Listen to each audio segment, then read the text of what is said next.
Ladies and gentlemen, the Finance Bill 2026 was released on April 30th, 2026, and there was no dramatic announcement, no press conference.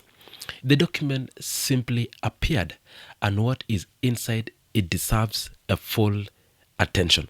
So, the 2024 Finance Bill is the reference point here, and it is impossible to analyze 2026 without understanding what happened 2 years ago. That bill proposed broad, visible tax increment that hit Kenyans directly: bread, cooking oil, sanitary products, financial transaction. The public response was not a petition or a protest march. It was a young generation of Kenyans marching into parliament buildings in Nairobi. Lives were lost. The bill was withdrawn by President William Ruto, and later, on June 26, 2024, it was a political rupture that forced a fundamental rethink inside the Kenya Kwanza administration.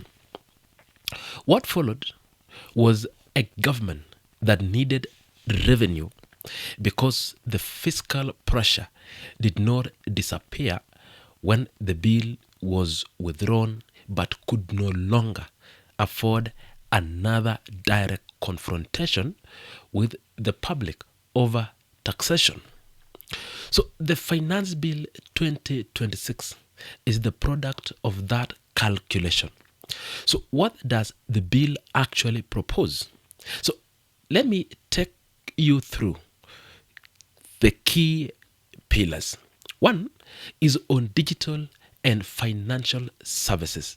The interchange fee and the merchant service fee from the card-based transaction are being reclassified as management or professional fee.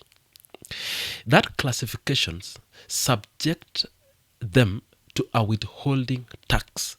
Banks and payment processors carry that burden, but those costs do not stay with the institution.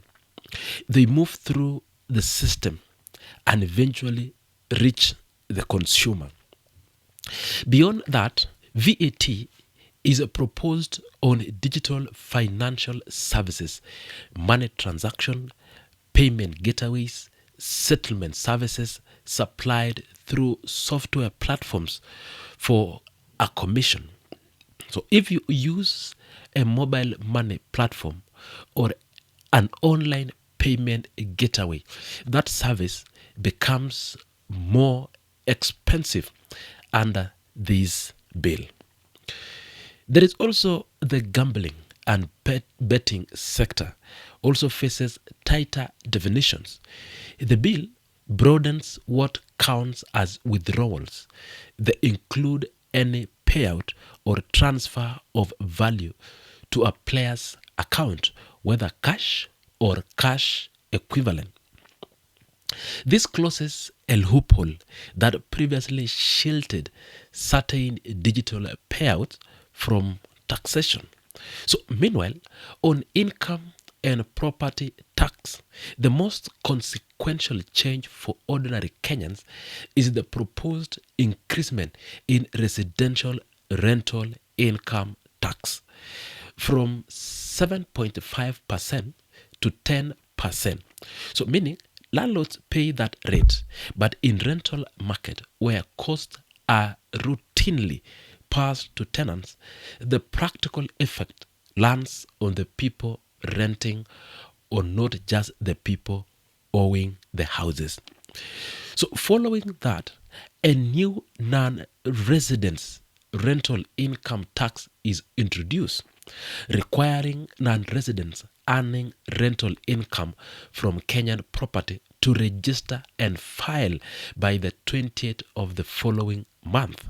That is a new compliance obligation that did not exist before any financial or finance bill since 2022. On Mitumba second-hand clothing and footwear, the bill introduces an income tax on importation and an applied rate of 1.5% of the customs value. So Mitumba is not a luxury market. It is how millions of Kenyan clothe themselves and their families. So a new tax layer on that importation has a direct cost consequences at the market level. On administrative reforms, and this is where the political strategy of this bill becomes more visible.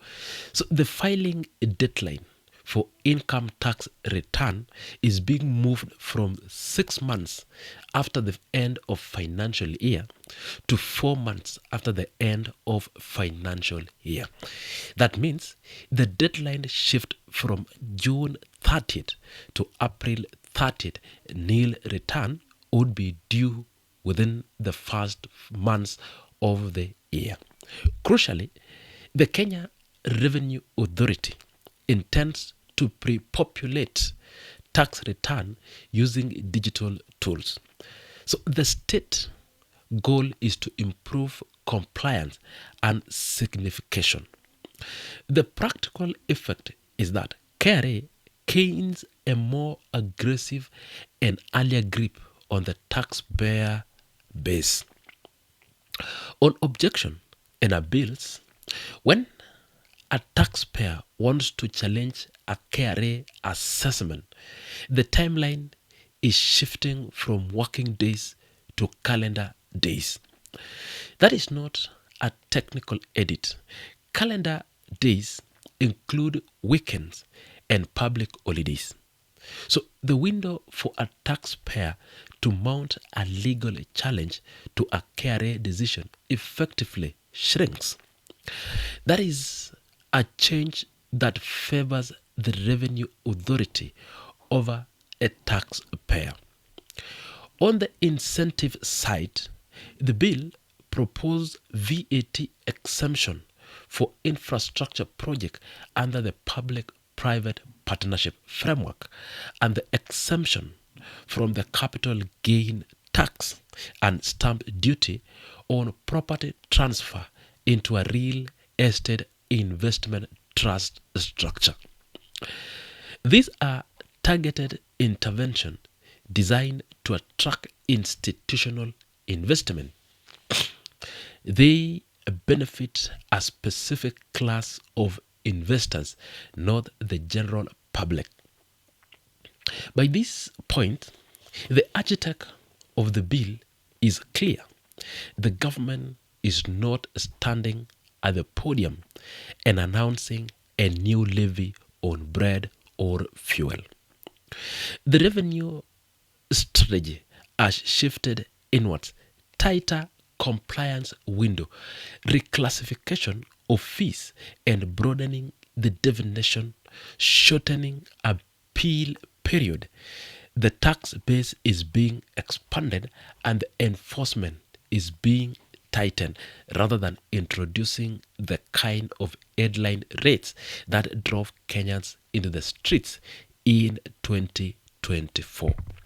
So the bill is expected to be debated and passed by June 30th, 2026, with most measures taking effect July 1st, 2026.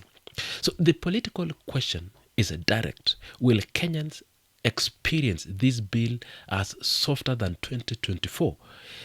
In the short term, the absence of a single dramatic levy may reduce the rallying point.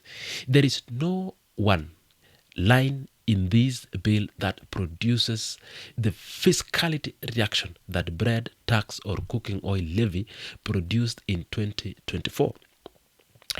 But in the response to that, the culminative weight of these changes, higher rental tax, new digital VAT, Mitumba tariff, shorter appeal window, lands on the same Kenyan household that was already under pressure in 2024.